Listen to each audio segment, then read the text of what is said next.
Deep within an impenetrable mountain, where mighty cliffs guard their ancient secrets, lies a giant whose power could strike fear into any unwelcome visitor. Imagine massive concrete vaults, winding tunnels burrowing deep into the earth, and towers crowned with artillery capable of delivering a devastating blow for miles. This is the legendary Voroshilov Battery, the embodiment of defensive might on Russky Island, near Vladivostok. But the true marvel of this story isn't the fortress itself, but its hidden heart. There, embedded in stone, rests a battleship, a former lord of the seas, transformed by the vision of brilliant engineers and military minds from a decommissioned vessel into an eternal symbol of the Far East defense. The Americans marveled at this natural wonder. Japanese admirals trembled at the nightmare, and Soviet sailors felt boundless pride.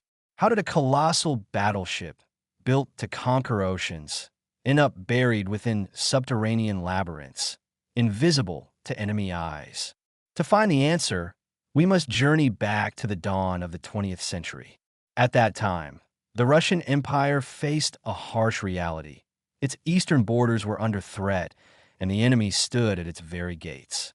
It was then that a daring idea was born: to turn Vladivostok into an impregnable citadel, and Russky Island into a bastion, an insurmountable obstacle for any fleet daring to sail towards Russian shores. From the very beginning, this was no mere construction project, but a race against time. Japan was gaining strength in the east, bolstering its naval power, and Russia understood that enthusiasm alone wouldn't suffice. They needed a steel argument, a weapon that would deter the enemy from even considering an attack. Thus began the story of Vladivostok's defense, a story where the battleship Poltava would later play its part. A hero that survived fire, decommissioning, and an incredible rebirth, becoming a true legend. Its mighty turrets, now hidden in the rocks, still echo the spirit of that heroic era.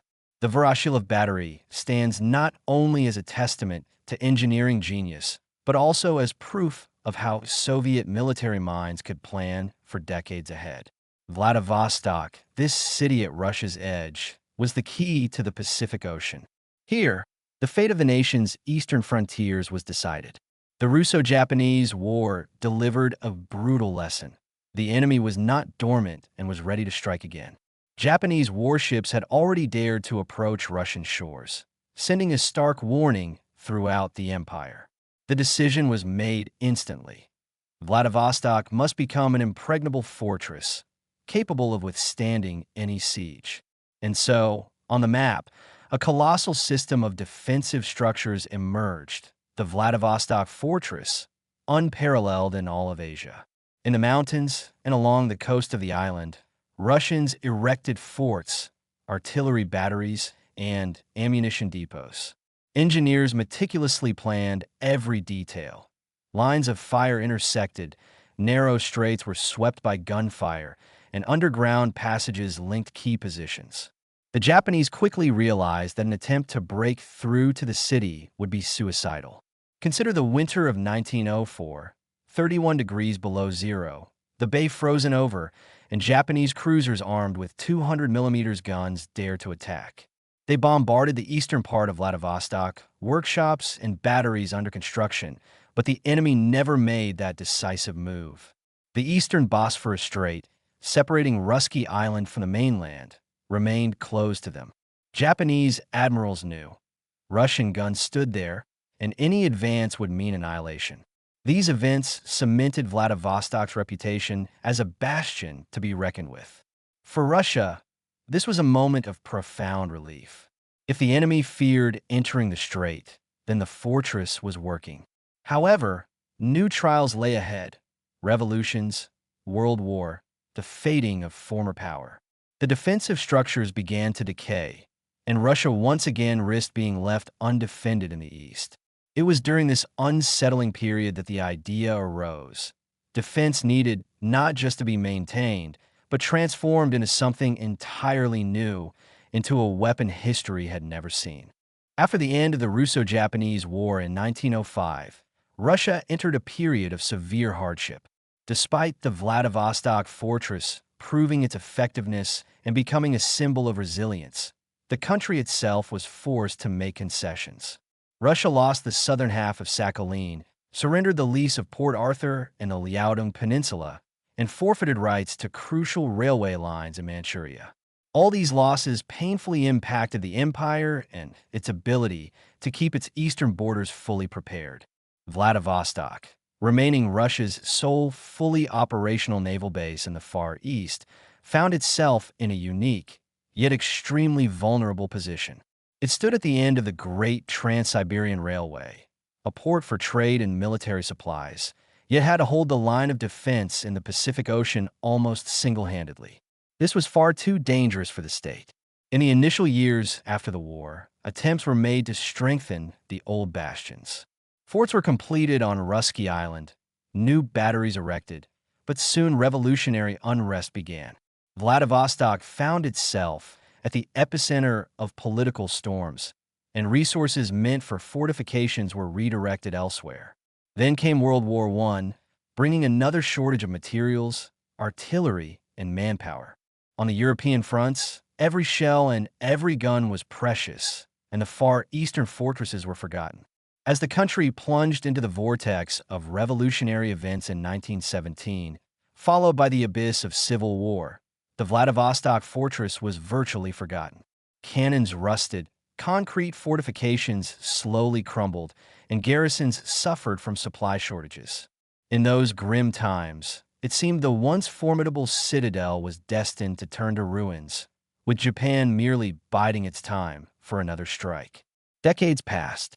By the early 1930s, a new, obvious threat began to grow. Japan was rapidly increasing the military might of its fleet and pursuing an aggressive policy in Asia. The Soviet Union understood perfectly a new attack could come at any moment. The situation reached a crisis point, and the country's leadership was forced to seek a radical solution. Simply restoring the old forts could no longer provide adequate defense. Something more was needed than rusty cannons and outdated concrete walls. And then, a brilliant idea was born: to use the guns of an actual battleship for Vladivostok's defense. An old, decommissioned dreadnought beauty named Poltava was to be given a second life. From its burnt-out hull, considered hopelessly damaged by many, they decided to extract the powerful 305mm turrets and embed them directly into the rock on Russky Island. This decision became one of the Soviet Union's boldest engineering gambles. Thus, the concept of the future Voroshilov Battery was born, an embodiment of Soviet military thought. But before the battleship's guns would transform into a giant underground monster, let's learn the story of Poltava itself, a ship destined to perish and be reborn. The story of the battleship Poltava could itself be a separate legend. It was a ship born in an era when the Russian Empire strived to catch up with leading world powers in the naval race. In the summer of 1909, a new dreadnought was laid down at the Admiralty shipyards in St. Petersburg, the second vessel of the Gangut class. It was named Poltava in honor of Peter the Great's victory over the Swedes in 1709. The symbolism of this name immediately set a high bar. The ship was meant to be a powerful shield for the Baltic fleet. 2 years later, in 1911, Poltava was launched, and by 1915, it was fully operational. By its specifications, it was a true giant of its time: tens of thousands of tons displacement, powerful turrets with 350mm Obukhov-made guns, whose range was astonishing. Poltava's mission was to guard the Gulf of Finland and block German naval access to Petrograd. However, the ship's fate proved paradoxical. The Germans never dared to test the might of the Russian dreadnoughts. And so, Poltava, instead of engaging in heroic sea battles, spent most of its time on combat positions, participating in training exercises and covering mine-laying operations. When the Baltic fleet was forced to abandon its positions in 1918, the ship was left without a crew and put into reserve. Then disaster struck. In November 1919, a severe fire broke out in the Poltava's boiler room. The flames destroyed the internal compartments, gutted the living quarters, and seriously damaged the turret hulls. After this catastrophe, a complete repair of the ship became impossible. In the following years, it was repeatedly proposed for restoration or modernization, but the young Soviet country simply lacked the funds and resources. Poltava became a source of spare parts for its sisters, served as living quarters for crews, and gradually turned into a dead giant. It seemed the ship's fate was sealed, scrap metal and oblivion. But this story had an unexpected turn. In the 1930s, as the threat from Japan became absolutely real, the military turned its attention to Poltava's preserved turrets. Despite the fire and hull damage, the 305mm guns themselves remained in excellent condition. They could be used not at sea, but on land.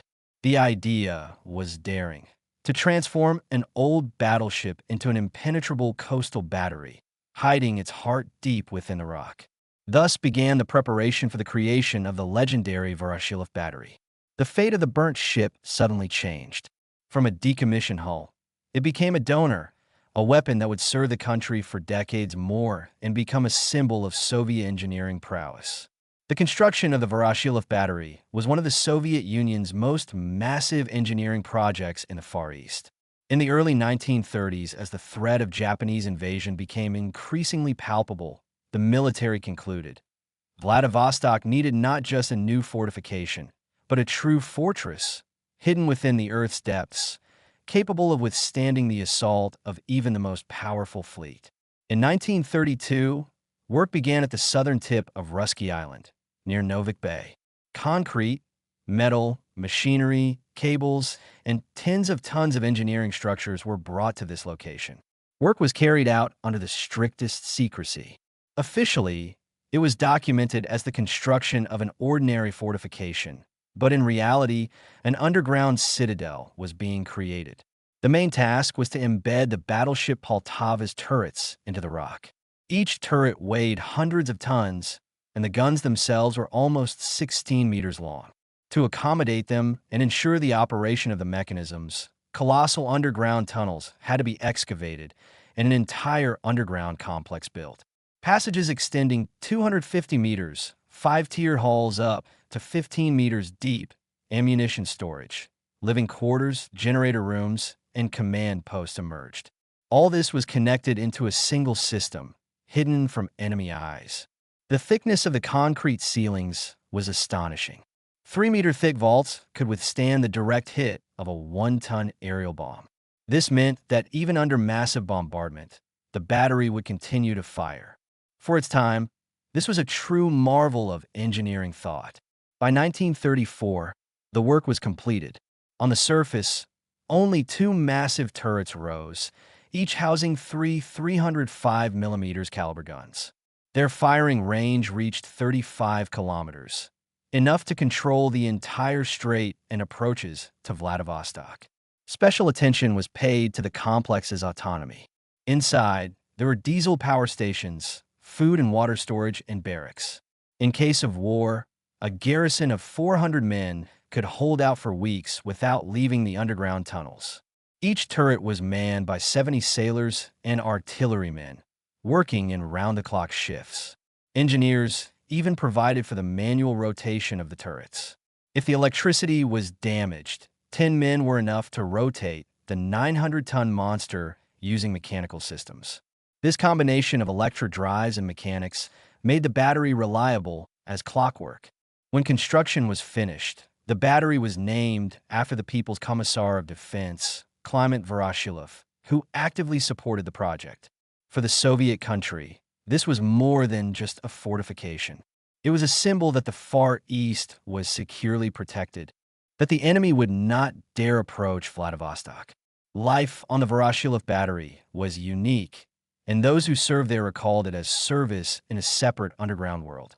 For the sailors and artillerymen, it was not just a combat facility, but a true city within a mountain, where everything was subject to strict military discipline and clear organization. The battery's garrison numbered around 400 men. Each had their place in the complex system where everything was precise to the minute. The turrets required constant maintenance, cleaning barrels, lubricating mechanisms, checking cables and generators. Any minor malfunction could disrupt firing, so duty teams worked around the clock. Inside the corridors, the scent of machine oil and metal always lingered, and the hum of diesel generators created the sensation that the battery itself was a living being. Training firings were conducted regularly. When the turrets came alive, their roar echoed across the entire island. The thunder was so intense that even windows in houses on the opposite shore would shake. The guns fired training shells towards the sea, and each salvo became a demonstration of power, inspiring respect not only from allies, but also from potential adversaries. Soviet sailors were proud that their battery could reach any ship, even if it was beyond the horizon. Life in the underground corridors followed a strict routine. There were barracks with bunk beds, a mess hall that served simple but hearty food, a medical station, and even a club for downtime. The servicemen joked they had everything except the sun. Sometimes, weeks would pass without anyone venturing outside, and only the rare guard changes on the surface served as a reminder that the battery stood amidst the green hills of Russky Island. Legends circulated among the sailors. Some claimed the underground passages were so vast you could get lost if you didn't know the layout. Others told tales of mysterious underground rooms, supposedly built for secret research. But the most popular legend was the name that stuck to the battery, the battleship in the mountain. The servicemen said you could feel the presence of the old Poltava here, its heart still beating within the new walls. Inspectors from Moscow would visit frequently, and each time they were amazed at how smoothly and precisely the system operated. Even the Americans, during the Cold War, acknowledged that Voroshilov Battery was a unique feat of fortification, capable of deterring entire fleets. When the Great Patriotic War erupted, Vladivostok and the Russian Far East found themselves in a peculiar position. While fierce battles raged against Germany in the West, a no less dangerous threat loomed in the East, Japan. The Imperial Navy was one of the world's strongest. Its battleships and aircraft carriers controlled the Pacific Ocean. The Soviet Union understood, if Japan decided to strike, Vladivostok would be the primary target. At this critical moment, Voroshilov Battery transformed into a true shield. Soviet intelligence monitored Japanese ship movements, but not a single vessel dared to approach the eastern Bosphorus Strait. The reason was simple. Japanese admirals knew that the 305mm guns hidden within the rock of Russky Island could reach their fleet even from a distance. For even the most modern Japanese ships of that era, a salvo from the battery would have meant catastrophe. The garrison lived in a state of full combat readiness. Artillerymen constantly trained, practiced drills, and maintained their equipment. Any alert turned the underground corridors into a buzzing hive. Crews took their positions, mechanisms whirred to life, and turrets rose to combat readiness. For the sailors, it was more than just service. It was a sacred duty to hold the country's eastern gates at any cost. Occasionally, Japanese reconnaissance planes would attempt to fly over Russky Island, but even they rarely dared to get too close. The legend of Voroshilov Battery worked better than any cannon shot. The enemy was convinced that certain death awaited them here. Vladivostok, during the war, became a crucial rear echelon hub. Lend-lease supplies, equipment, food, and materials flowed through it. And all of this was protected by Voroshilov Battery. It stood like a colossal guardian over the sea, never firing a single combat shell, yet deterring the enemy with fear and respect. Many Soviet officers understood. The battery's greatest weapon was its silence. As long as the turrets stood guard, the Japanese wouldn't dare approach. The mere possibility of a salvo erupting at any moment kept an entire fleet at bay. It was a rare phenomenon in military history, where a weapon triumphed simply by its existence. Soviet sailors took pride in this. They carried with them the lasting feeling of being inside the living organism of a battleship, fused with the rock. They called the battery an unsinkable ship, ready to open fire at any moment. After the end of the Great Patriotic War, Voroshilov Battery didn't lose its significance for a single day. On the contrary, in the new era of the Cold War, it found a second life. Vladivostok became one of the key centers of Soviet presence in the Pacific. And now, the threat wasn't from Japanese ships, but from the powerful carrier strike groups of the United States of America. The Soviet leadership knew full well that the Americans were closely studying Vladivostok's defenses. In U.S. intelligence reports, Voroshilov Battery was identified as a unique fortification, posing a serious threat to any naval formations. American admirals knew that approaching the city without risking their flagship would be impossible. Life for the garrison continued its strict routine. Firing exercises became routine. When the giant 305mm guns unleashed practice shells towards the sea, all of Vladivostok heard the rumble. The echo rolled across the hills, and people in the city would proudly say, "Our battery is alive and ready." For the Soviet sailors, it was a special ritual. Each salvo confirmed that the monster in the mountain was awake and capable of defending. Life bustled within the underground corridors.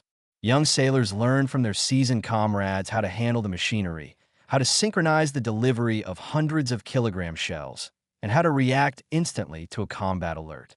Everything was honed to automatic precision. If an alert was suddenly sounded, dozens of people would immediately take their posts. Some would start the generators, others would check communication lines, and still others would prepare the turrets for firing. The complex's self-sufficiency was a particular point of pride. In case of war, the garrison could exist in isolation for weeks. Inside were food storages, diesel generators, ventilation, and water supply systems. Essentially, the battery was an independent fortress, ready for a long siege. For the Americans and their allies, Voroshilov Battery remained a true enigma. They knew of its existence, but had no idea of the full scope of its underground structures. In their minds, it wasn't just a fortified object, but a battleship in the mountain, unsinkable and invincible. Soviet officers who served at the battery noted that the psychological effect of its presence was no less significant than its actual firepower. As long as the turrets stood guard, Vladivostok could sleep soundly. Even the most modern American ships were reluctant to test the capabilities of this artillery. By the 90s, Voroshilov Battery had served its purpose for over a decade, but the country was rapidly changing. The Soviet Union, which had recently instilled fear in half the world with its military might, was now facing difficult times. The economy had weakened, the army lacked sufficient funding, and garrisons in the Far East faced a constant shortage of essentials. Nevertheless, the battery continued to live. Even in the early 90s, its turrets remained fully operational. The last firing exercises took place in 1992. The massive guns, as always, hurled hundreds of kilogram shells into the sea, and the crews proudly noted, the accuracy remained the same as decades ago. The maximum deviation on impact did not exceed 1.5 meters, which was a fantastic indicator for such giants. But it soon became clear the era of Voroshilov Battery was coming to an end. A new time dictated its own rules. Anti-ship missiles, capable of hitting targets hundreds of kilometers away, were now in service, and maintaining such a massive artillery complex ceased to be justifiable. Moreover, naval funding had decreased, and even providing the garrison with food became a problem. This marked a tragic chapter in the history of this legendary object. In 1997, the battery was officially decommissioned, but it was neither destroyed nor abandoned. Just a few years later, in 1995, the complex was recognized as a historical monument, and soon, a branch of the Pacific Fleet Museum opened there. Now, anyone could visit, descend into the underground corridors, see the guns, touch the armor of the turrets that for decades were considered the secret of Soviet military might. Locals and tourists alike marveled, calling it the world's longest battleship, because in essence, that's exactly what it was. The turrets of the Poltava, built into the mountain, continued their existence, even though the ship itself had long since been scrapped. History breathed within these walls. From the early 20th century to the Cold War, from the heroism of the artillerymen to the tragedy of the perestroika era. Today, Voroshilov Battery stands on Russky Island, like a colossal monument to a bygone era. The gun turrets still rise above the hills, and looking at them, it's hard to believe they aren't museum mock-ups, but actual combat systems that for decades held the waters around Vladivostok under their aim. Here, every bolt, every rivet holds the breath of history, and the underground corridors, descending 15 meters into the rock, still astound the imagination with their scale. Most remarkably, Voroshilov Battery never fired a single combat shot against an enemy. But within this lies its greatest paradox and triumph. Its silence proved louder than any salvo. Japanese admirals in World War II did not dare approach Vladivostok. American generals during the Cold War called it a nightmare, and Soviet sailors were proud to serve on a battleship in the rock. It was a weapon that conquered through its very existence. In 1995, the site was officially recognized as a historical monument, and a few years later, a branch of the Pacific Fleet Museum opened here. Today, thousands of people come here to walk through the long tunnels, see the colossal turrets, and feel what it's like to be inside a legend. Many call Voroshilov Battery the world's longest battleship. After all, its heart is the turrets of the lost Poltava, which found eternal refuge in the rock. This silent giant reminds us that strength lies not only in firing, but also in the ability to deter the enemy with fear and respect. The battleship Poltava went to the scrapyard, but its guns lived on for decades, becoming a symbol that Russia knows how to turn even tragedies into triumphs.